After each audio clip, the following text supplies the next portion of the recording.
Well, hello everybody. Welcome to this month's Facebook Live question and Hey, answer. What's going on there, Matthew I'm Beamer? Where not are you hearing at, you, sir? Ronnie. You're speaking really great, but I'm not hearing anything you're saying. So I don't know if it's headphones or what, but I'm just going to Okay. go ahead and pick up while you guys try to work on that.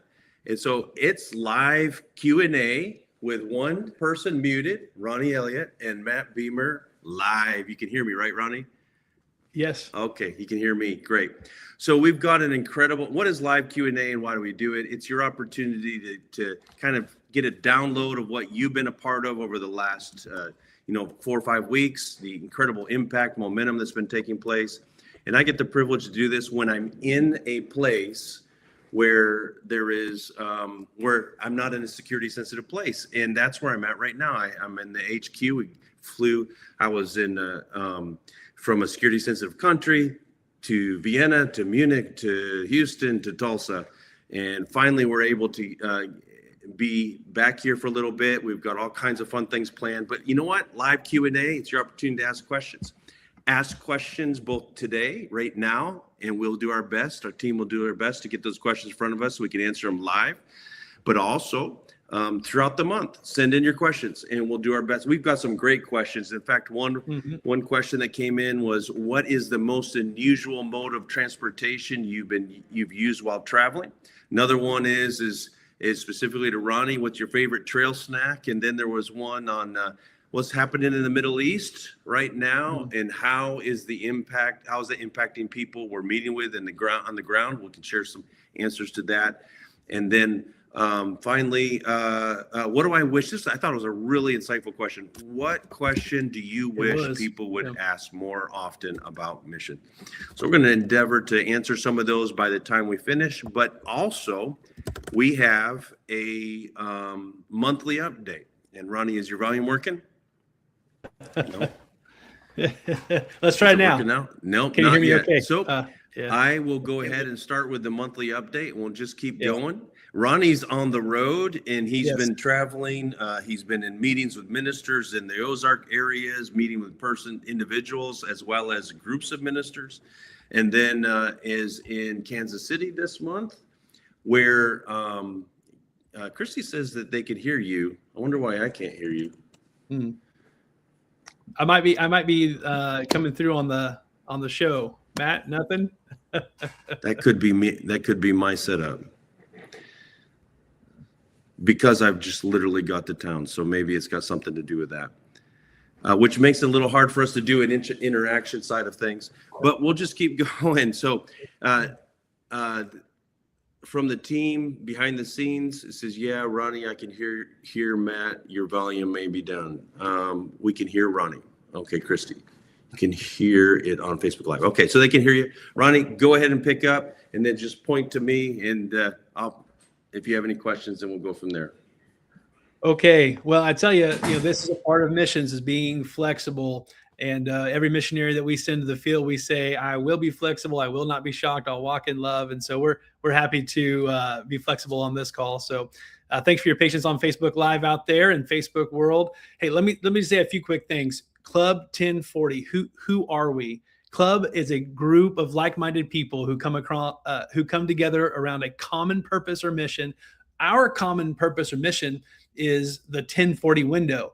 That is located between the 10th and 40th parallels north of the equator, spanning North Africa and the south, all the way to Southeast Asia, covering the Middle East. It is the greatest concentration of people with little or no access to the gospel. Club 1040 targets 22 countries in the Middle East and North Africa, and we have a vision for those countries. We believe that this region will see the gospel sweep across it. There'll be a mighty revival of people born again, trained, and inspired to reach their neighbors. We see 3 words: a finished work. John 4:34, it says that Jesus said that my food is to do the will of the one who sent me and to finish his work. Jesus was a finisher. We are the body of Christ. We are finishers as well. So our mission here at Club 1040, the how we do things, our mission is that we are a relational missionary movement, reaching the unreached. How this happens is we train thousands of indigenous church planters and leaders. We're mobilizing over 100 near culture missionaries by 2030, and we're inspiring the global church to reach every unreached nation. I'm just talking about Club 1040. Matt, can you hear me now? I can hear you great. Am I good? Yeah, you're good too. Yeah. I said, hey, flexibility, that's a missionary's middle name. That's no big deal for us. We make things work. So absolutely. Great job, team, and everybody around the behind the scenes for helping to make that happen. Teamwork makes the dream work, right? Right. And it also makes it so we can hear what we're doing together. So yeah, we were talking about vision, seeing, but hearing is important as well. And our 2030 vision is to train thousands of leaders, mobilize hundreds of near culture missionaries, and inspire dozens of church planting movements across all 22 Middle Eastern and North African nations. And Matt, it is wild having you just arrived back in the States and then me back on the road. But one thing we do at Club 1040 is we do instill and encourage culture through remote access points like this. And we're always dealing with time zones, and every meeting starts with good morning, good afternoon, good evening, because someone's in one of those three things. So yep. Now I know you touched on a few things we're going to talk about today. You gotten some questions, but let me just give a quick overview of some of the main updates that we're going to be talking about. And as we're going through these, if you're on Facebook Live and you're listening, you have a question come up, put that in the chat, and our team will get that, feed that to us. We'd love to answer your questions. That's why we're here. The reason we have these updates, it's the best way for us to be consistent and tell you the effect of your giving, your praying, your going, your serving with Club 1040. We want this to be like a one-stop shop of some of the best things that you are a part of. And we want to be interactive. We want to hear the questions you have about what we're communicating. So some things we'll be talking about today. We'll be talking about our clubhouse grand opening that just happened. Had an incredible day. Can't wait to show some pictures from that day. We're still buzzing just from the success of that event.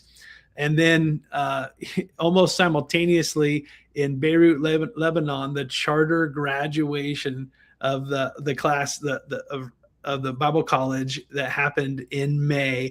And we want to tell the story of the graduates. We want to tell the story of the second campus that's happening on the border of a near nation there. We want to hear more. We talk more about Rafi and his testimony, the things that are happening, and how the activation and application of what those students learn are directly affecting a frontier people group. Matt, when I say frontier people group, what am I talking about? I'm talking about the people group that have the least access to the gospel. And so they would be people that most of those groups, the absolutely overwhelming majority, like 99% of the people within those groups have no access to the Bible, to a congregation of believers, or to even an individual believer who knows what the people who are listening to this, knows the Jesus that you know as you listen here today. They're in those places. They are born, they live their whole life, and they pass into eternity having never met somebody like you. That's one of the reasons why we exist, is so that's no longer the case. So you as partners, when we do these, what you're doing is you're learning about what you're a part of, what you're helping to make happen, the impact that you are creating in these places, and you're introducing people who have never heard, in many cases, to the gospel. That's awesome. And when we say things like adopt a unreached people group, we're doing this in relationship. Again, as a relational missionary movement, we know that everything that God does in the earth, he does through relationship, and in partnership with groups like AIMS, Accelerated International Mission Strategies, and Joshua Project, who is the single source for the most updated content of the progress of the gospel in the earth. There's the fact-finding phase. There's the initial engagement. There's the, you got to mind the facts at all costs, to how do we even engage in a frontier people group? What language do they speak? Is there a Bible translation anywhere in the world that would be in the heart language of those people? So those type of things are what you're a part of, and through relationship with Club 1040 and the graduates of the class this last month. We're going to talk about the virtual summit, and we'll talk about the impact of summit that we did virtually with in a security sensitive nation. And we'll be talking today about a Clemson 40 UK update. Obviously, Clemson 40 has been active in the UK for a long time, but this is a special season for Clemson 40 UK, taking massive steps forward to leverage the people of the UK and that region to the Middle East and North Africa. We'll talk about in another security sensitive nation how a house church meeting that we had, where one man, he was looking for one to have one for like 2 years. We're going to tell this story. And then really we'll touch on like the powerful step into mobilizing these graduates as missionaries, near culture missionaries. That term, near culture missionary, what does that mean? And how are you on this call part of that? So it's really, So there's so much to get to grips with. Why don't we just get started and just jump right into the clubhouse side of things? Tell me about what the grand opening was like, and let's see some pictures from that. Outstanding. The clubhouse, it represents a whole new season for Clemson 40 and our headquarters, where so much of our communication and team staff, dream team, paid and unpaid team members come and actually leverage their gifts and graces. It's a place where we are going to be training and making something of the team that comes. Jesus said, "Follow me and I'll make you a fisher of men." Clemson 40, and I'm a personal testimony of this. The first time I met these guys, these Clemson 40 group, Matt and Julie Beamer, they said, "Hey, how can we help you accomplish what God's called you to do?" And the clubhouse represents a place where we can gather mission-minded leaders to push the objectives forward, things that just wouldn't happen in North Africa, the Middle East, without the team that exists. So we wanted to celebrate the partner that had provided this facility for us, that we've been renovating it. It's been going on for seemingly endless months, and we got the construction to a place where we were like, hey, this is like 90% complete. We want to celebrate what God's done and what partnership has produced. And how many people came out, Ronnie, to this? Gosh, it was just north of 100 people came. The parking lot was full. We had the big door open, so it was like half inside, half outside. We had some Mediterranean food. What about this picture here? We were in Egypt, so we couldn't be a part of it in person, but we're like, how can we have a grand opening? Julie's like, she had major FOMO going on, like fear of missing out. She can't stand not being a part of a party. And so it was really fun. That picture's us in Egypt, broadcasting in and just telling everybody a little bit about what's happening, and then also just congratulating everybody on bringing home the office renovation. So well done to you guys and the team. I think that picture really represents what our heart is that if we are doing this well, that means missionaries are staying on the field longer, having more impact, and we obviously want to do things in a way that will be a blessing. The team got to pray for and bless Matt and Julie, but it was cool having you guys beam in. It worked out great that you were in Egypt, that you could actually do it. Although it was pushing midnight, I think, by the time that you beamed in, wasn't it? Yeah. Yeah, it was late, but not as late as the virtual summit. We don't have any pictures on that one. That was 2 a.m. Our time, and from Egypt, which happened it was just a few days after the clubhouse grand opening. In the virtual summit, what we did is the country we're operating in, we're very highly conscious of security sensitivity. And what we wanted to do is make sure that we had an invite only. About 2 years ago, we had an in-person one. We had about 60 people come, representing, I think, 13, 14, maybe more states from across the U.S. They came together for kind of putting a stake in the ground and saying, hey, we're taking steps this way. We want you to be aware of it, but be very conscious of security. Don't just brag it or communicate it out to just anybody. This was 2 years later. We couldn't do it in person because of travels and stuff. But we're like, let's update everybody on the progress. And that was very successful. What I want to do is mention this. If you're interested in knowing more about what's happening in security sensitive countries through Clemson 40, we did record that video, and we can take this recording. I believe we can. Is that right, Ronnie? We've got, we can they can access it, and That's cool. with a They'll- personalized code that unlocks it, because it's a locked video. So you yeah. have to request the video with your personalized code, and you can find out more information about what's happening in that particular country. We're beginning to open things up with a little bit wider communication to increase that group carefully. So if you're interested in that, and because we can talk about some things publicly, other things we can't, this is one way we do it. We're having another virtual summit for that same location in September. And if you're interested, you watch that video and you're interested in finding out more, you can attend that one live. That one's going to be broadcast in part from the country. It's going to be pretty cool. We're going to have people and team members from the country to be a part of that. So jumping into another cool thing that happened, that we sell, another celebration of sorts, like the grand opening, is the graduation in Beirut, Lebanon. We've got some great pictures of this. And this goes to the point of what it was that you mentioned earlier, Ronnie, about how we use this class to adopt a frontier people group, unreached people group. As we're going through the pictures of this graduating class, I want you to talk a little bit about what's happening with the country next to it. We call C11 in our internal language, which is for Syria. And then also what we mean by adopting unreached people group and how that transpired and the announcement that we made during graduation. So over to you. Yeah. Well, the graduating class here of Rainbow Lebanon represents people who have committed to reach their nation, but also be near culture missionaries. And so they began with the end in mind that they wouldn't stay there. Unlike the first church, you had to have persecution to get pushed out. They're like, hey, we're going to go.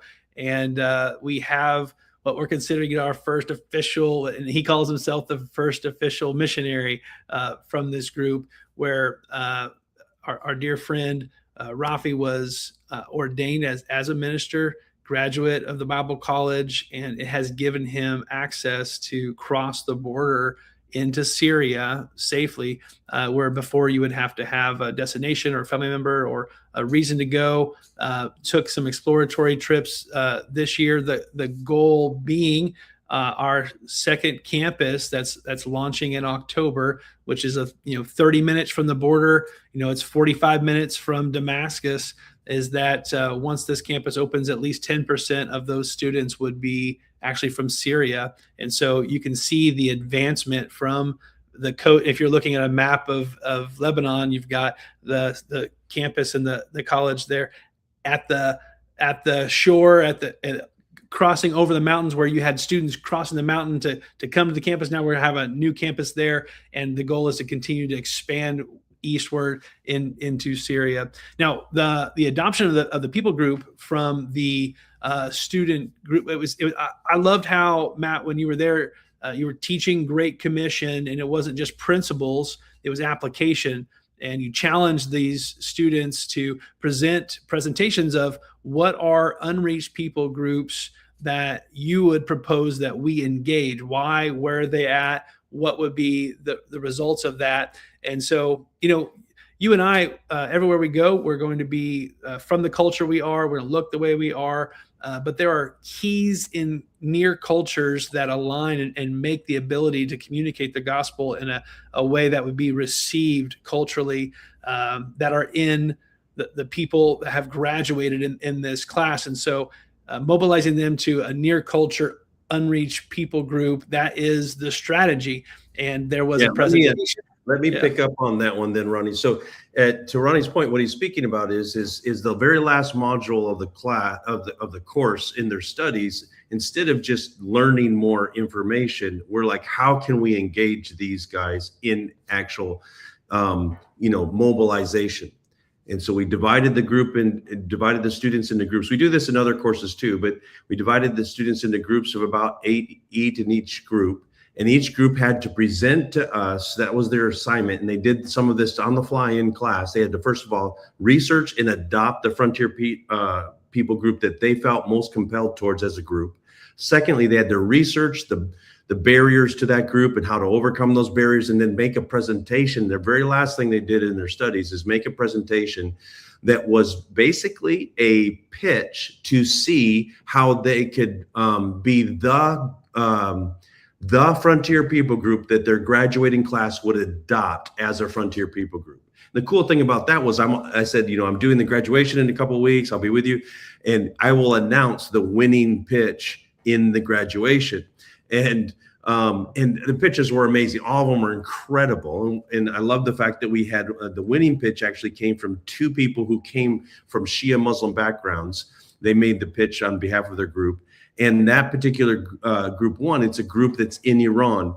And so I said to them, the challenge was, look, Clifton 40's partners, you guys who are watching, we're going to put up and believe God with you for $20,000 of matching funds for the winning pitch that would use graduates to engage in this thing and really execute on this. It wasn't a fake thing, it was a real thing.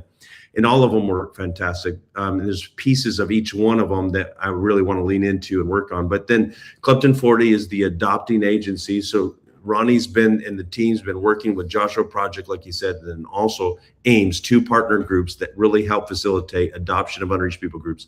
And Clifton 40 is, and we are officially have adopted a Frontier People Group as a graduating class of the Lebanese school. And what that all speaks to is this, both the story of Rafi, as well as what I just mentioned, speaks to the fact that everything we do is about endeavoring to train people, but not just train people with information, but train them to engage in that, in the Great Commission, and do everything we can to help mobilize them as they go, but mobilize them with highly skilled and trained. Which, kind of goes to the next point, and that is, let's just a couple pictures here from Egypt. The team in Egypt is things are going great there. And I just want to show these pictures because one of the things that's happening is a small house church is beginning to bud there. And so I wanted you to see the team is doing great. So we were there, Julie and I were there with them for the team there. And then also on to Nice, France. You think, why in the world would we ever go to Nice, France? First of all, the French language is one of the most underserved languages in the world when it comes to ministry tools and outreach and things, but also the Lord spoke very clearly to Julie and I very early on that if we ever get invitations from what would be considered missionary receiving locations, that unless he specifically says not to, we're to pretty much have a default yes to those invitations. We say no to invitations constantly.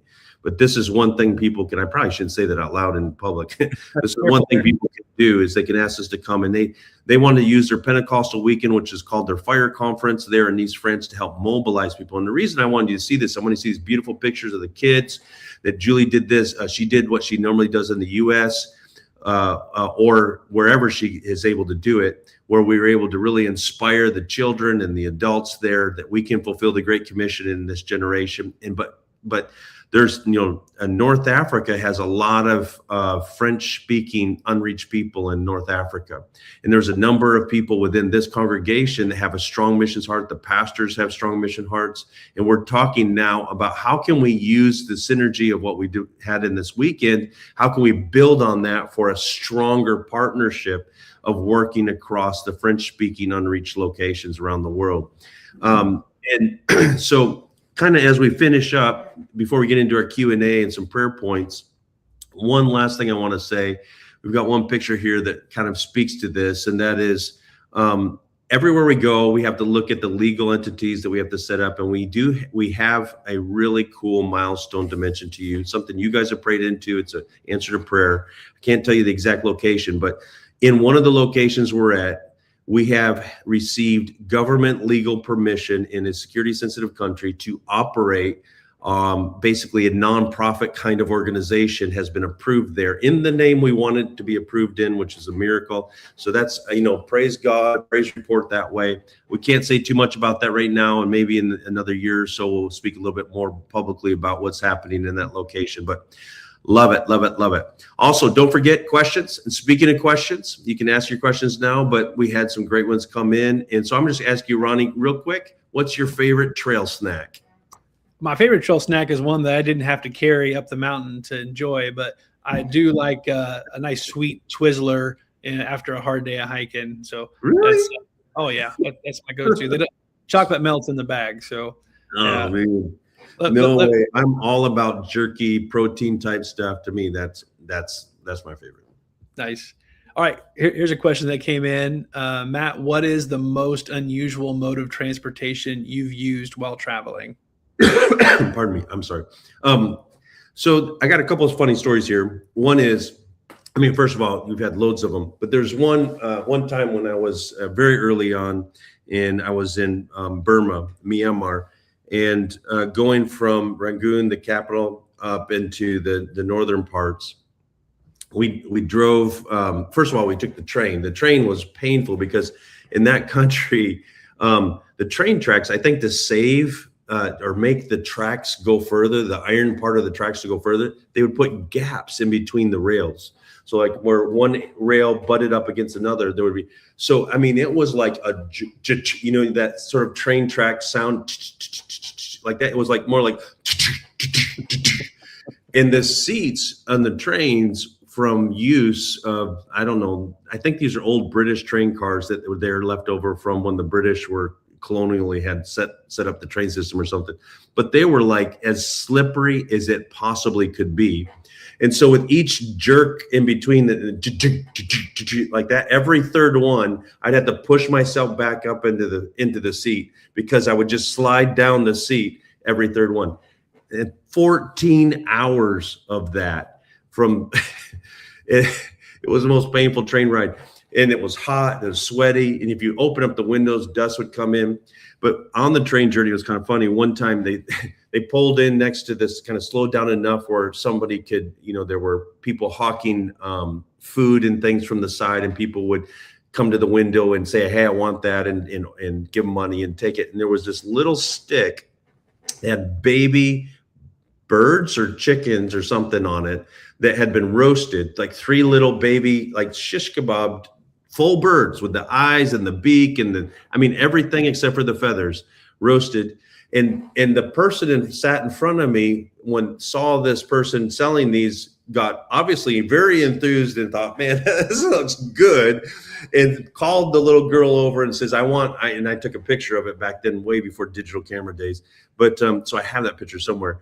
But so then as we continued, she bought them, and the person in front bought them, and as we continued, every once in a while I'd hear this crunch, crunch, crunch, and I'd see a little black beak be flicked out the window as this person was chewing on these. And there were all kinds of funny things during that 14-hour journey. But then once we got to where the train ended, then we had to take a taxi, and it was through a dry season in riverbeds that were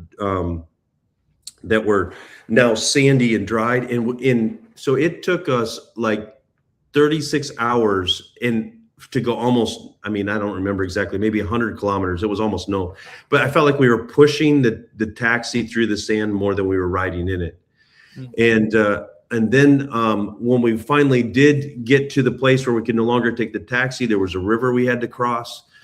I guess actually I forgot.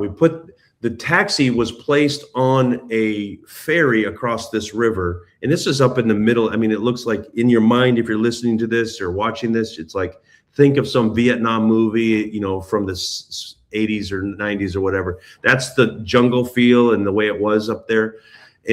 But I thought for sure, I was so concerned that the taxi was going to slide right off the ferry and fall into the water. It was overloaded. There was a big old truck on part of it. It was leaning way over. So I was like, I'm not getting on that ferry. There's no way. It was a short river to cross, but I'm like, no way I'm getting on it. So I went on this. I got some guys in a little dugout canoe to float me across the same river. And, because I'm like, most Burmese people are like half my size and, like a tenth of my width. Me and the canoe was one of these really long dugout ones, and there was a person in front and behind that were doing the canoeing part, and I was in the middle, and I'm telling you, I was holding my breath the whole time because it was like anything happened and I was going in. I felt like I was floating on a toothpick across the river. Got to the other side of the river, and the guy in the taxi couldn't get kind of a cool thing that happened. We got to the other side of the river, and there's a checkpoint, went to the checkpoint, and we were afraid we were going to be pushed all the way back to the very beginning because we had to get approvals as we went through to get up into the northern Burma, the Chin State area. But the guy who was the person that made the decision at that checkpoint was a new person that just got moved in, and he was an answer to prayer because the guy who was our kind of personal guide and him were friends from primary school. And because of that, he's like, come and, have food, and it was a big deal. And so we were eating a meal, but we could see the ferry come and land and touch the side of the river we're on. And we could see them trying to get this car. We're sitting there eating our rice while we're watching this car try to get up the bank. And it was a paved road, and our taxi that we were going to get back in and keep going. And he couldn't get up. It would go and it'd spin and spin and spin and slide back down. It was almost like it was ice, but it was just because it was wet and it was steep. So they ended up getting a bunch of people on ropes, maybe like 30 or 40 people on ropes, pulling this thing up. And I thought for sure that thing was never going to make it up. But then as we continued on the journey, we finally got there. There were thousands of people, literally thousands of people that were waiting there for us. We ministered, had to use 2 interpreters. It was a pretty amazing time. Loads of people got baptized. Thousands got baptized in the Holy Spirit. So anyway, I'm like, I'm not taking that journey back. There's no way. So then the guy I was with, he went and he says, hey, I found us some tickets on an airplane back. And we got on this airplane, and this airplane, I'm certain, had been decommissioned. It was one of the airplanes that you might fly, like the size of it. I don't know all the airplane numbers, but it was kind of like a 60-seat airplane, but it looked like it was from World War II. And this is in, early 90s. And because there were gaps in there, it wasn't airtight. So because there was air, literally, like the windows were almost open, and it was a commercial flight. Some of the seats, the seat I was in, it was not bolted down properly. There were chickens on the floor everywhere. And so because of all that, they had to fly right above the tree line the whole time. So, if something happened with the engines, it would have lasted 3 seconds and it would have been on the ground. There's no room for anything, but we couldn't get up probably more than about 500 to 1,000 feet above ground the whole entire flight for a commercial flight. So that would be, I would say, one of the more interesting transport related times I've ever experienced. But I've got so many other stories like that. Well, I know you do. And I'm sure everyone on the call is just like I am. Like, we could listen to that all day. We'd love to get more of that from you sometime because we're running out of time. Really, one more real quick question, a couple quick updates, and we'll close up for the day. But this great question came in early. That was this. There's a lot happening in the Middle East right now. How is it impacting the people that you're meeting with? Well, everywhere we go, of course, it's impacting people a little bit differently because we go to several different countries, but it is impacting pretty much everybody across the region, just like it's having impact back in the US or the UK and other places in cost of living, things like that. But I will say a word of caution. Most of what you're hearing in the news, because I've had some people reach out to me and they're like, the conclusions they're making are based on what they're seeing and hearing in the media, and their conclusions are based on facts that don't align with the realities on the ground. I'll give you an example. There's a particular country that somebody was talking about, and from what they said, it sounds like the whole entire country had been, completely leveled and all of that. And I'm like, actually, 90% of the people in the country, from my experience, talking to people and they're supportive of the actions and activities that are happening for various governments in the area because they want their country to be free of some of the nefarious influence that's going on there. So that's kind of a word of caution.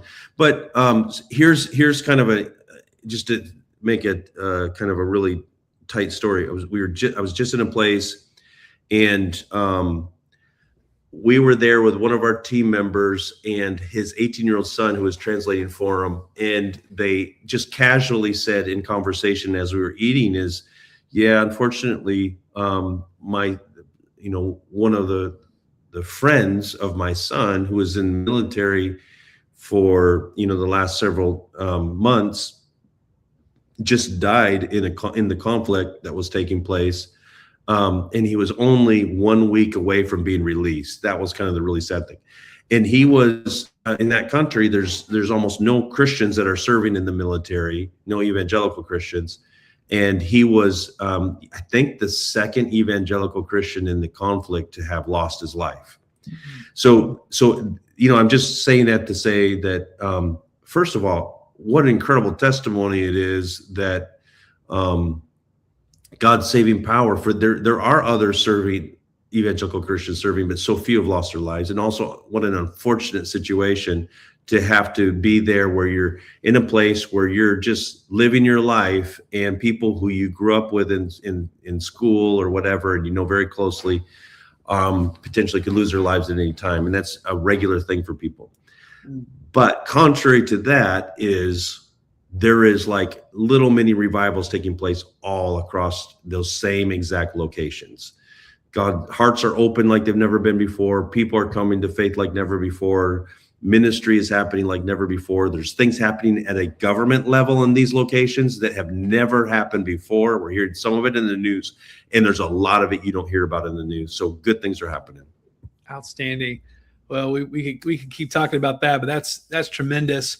Let me give a real quick invite to those who are listening. If you would like to be involved, like today, we have some serving opportunities where you can do that. I'll have the team put up the images that you'll see on our social media pages, and we'll repost these as well. But we're actually growing the dream team.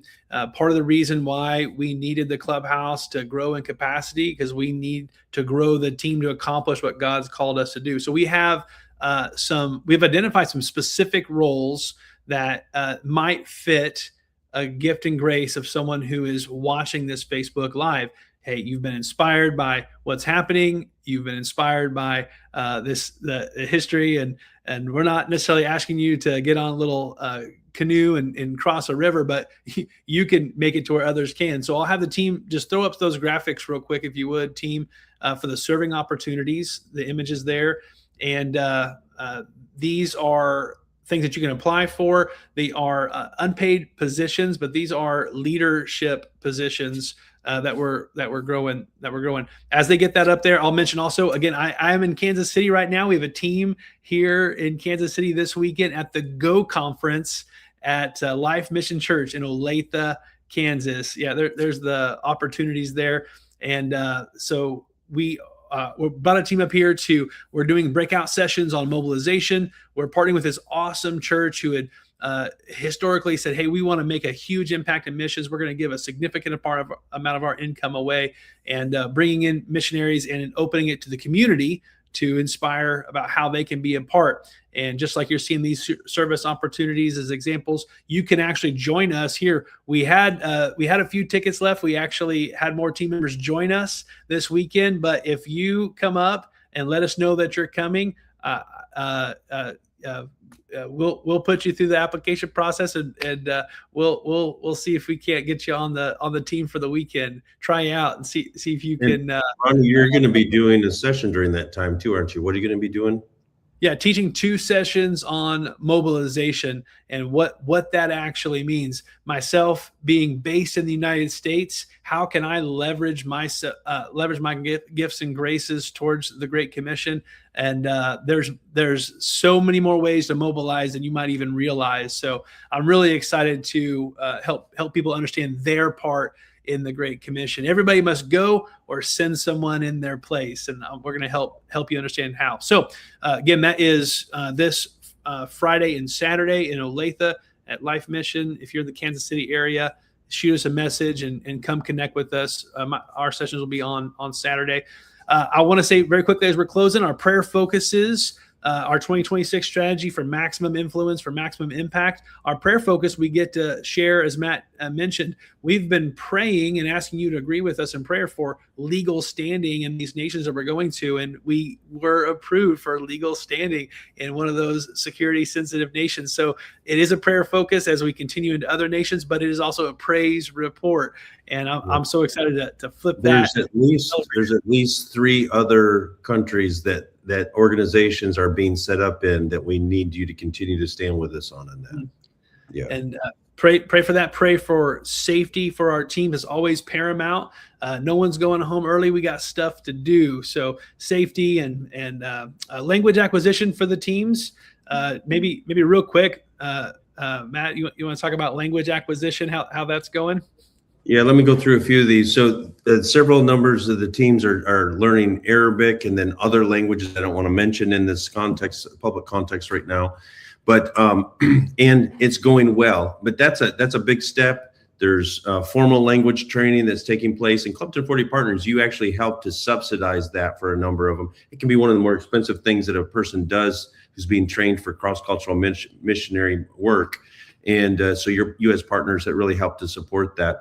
The other thing I would say is that at a government level, another prayer point was really powerful, is at a government level, so many things are happening where there's discussions about, governments who have never related together across the Middle East are talking for the first time and how they can relate together and work together. That's answers to our prayers.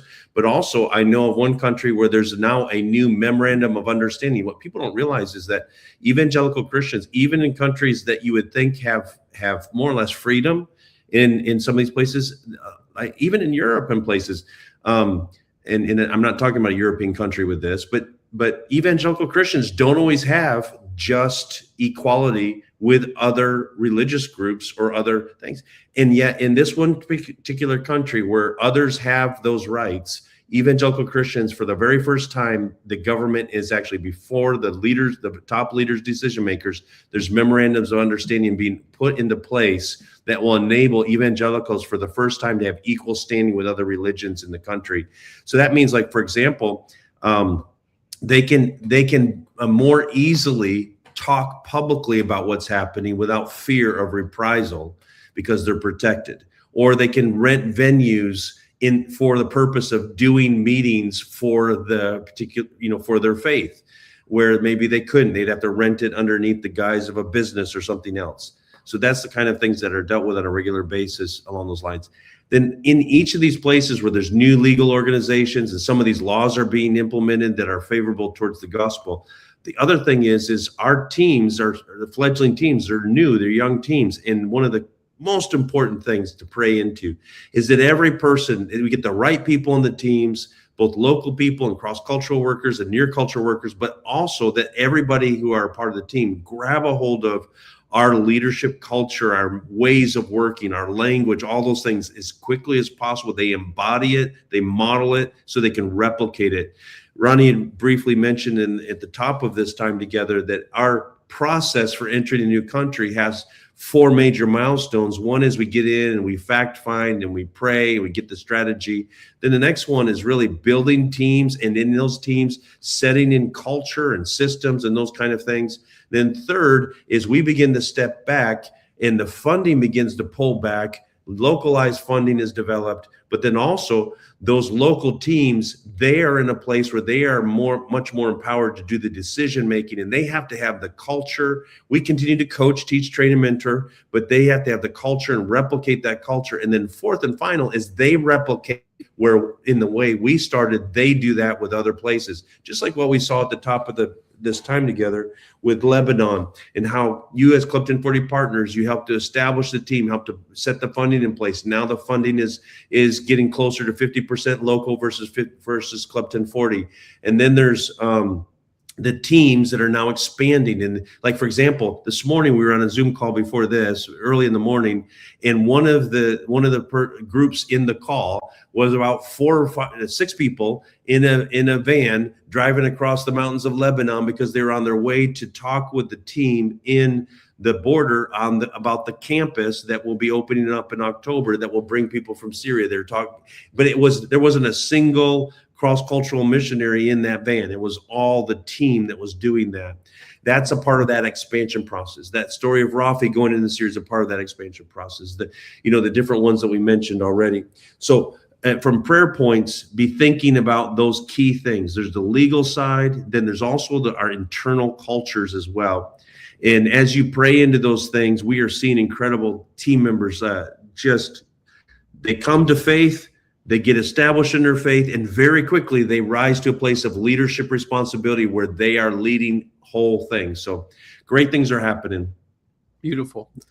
And lastly, as far as prayer focus, obviously progress among newly adopted, unreached people groups. I'll say very quickly, we use that word adopt very purposefully. If you think of a couple adopting a child, they are solely responsible for the health and well-being of that child. And so we're not just writing a name on a form. We're informing agencies who are tracking the progress of the gospel. Like, we are the ones who are stepping up and say, we will make sure the gospel is brought to these people. And so pray for those open doors, the process that Matt outlined that we're doing amongst them. And then just a few quick reminders, just watch for our e-news. We just had our end of the month e-news just went out. If you didn't receive that, shoot us an email, check your spam box. Your Gmail can be mean sometimes, but watch for those e-news. We have excellent updates that go out twice a month. Our e-news, follow our social medias just like you are here. Please share and those things on your social media platforms. That really helps us. It's just a small thing to click share, but it means so much to us to just reach one more person who we want to connect with in relationship. And so keep sending your questions, and between now and next month. And God bless you guys. Thanks for joining us today. We'll see you down the road. Yeah.